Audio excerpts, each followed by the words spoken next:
dacă calc pe alb, o să mă teleportez. Prima dată stau aici, pentru că în pat nu pot să încep, pentru că, da, e foarte alb și, da. Că majoritatea din camera asta e alb. De ce mai folosit în camera asta? Acum,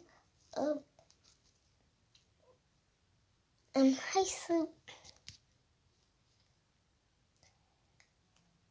Nu știu, să facem ceva. Ce caut în camera surorii mele? Asta e camera lui sora mea.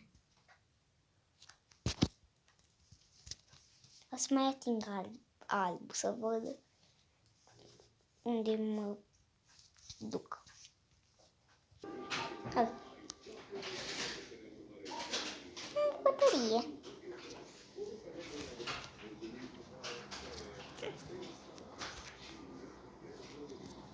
Mai vezi tu un alb aici? Stai că ating frigiderul. Teleportatul ăsta mă surprinde din ce mai tare. Adică, ce caut în baie? Ce caut în baie? Chiar era. Să ne uităm un pic pe geam. Să încerc să evit cumva cada la o parte. Dar n-am cum să o evit. Văd ceva. Stai să încerc să iau. Băi, greu.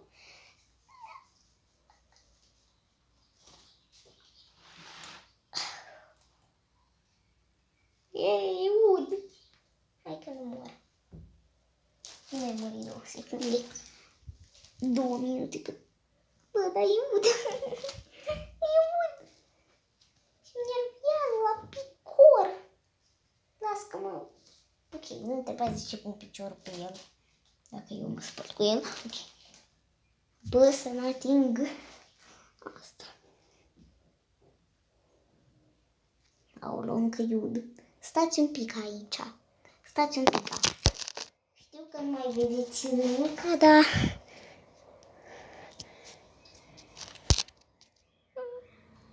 Ce frumos e afară. Hai că e frumos, moarte. Abia de reușesc să stau aici. Stai că mă dau jos. Cred că m-a atins un pic cada. Nu știu de ce. Stai să aprind și eu un pic lumină, dar cu ce să aprind? Cred că o să iau asta.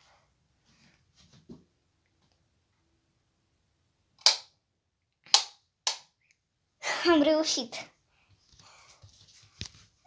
Este... Chiar fai să te teleportezi. Unde o să mă teleportez?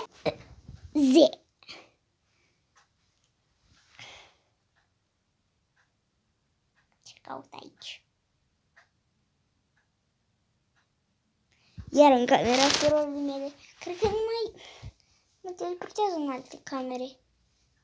Adică n-are cum, adică da.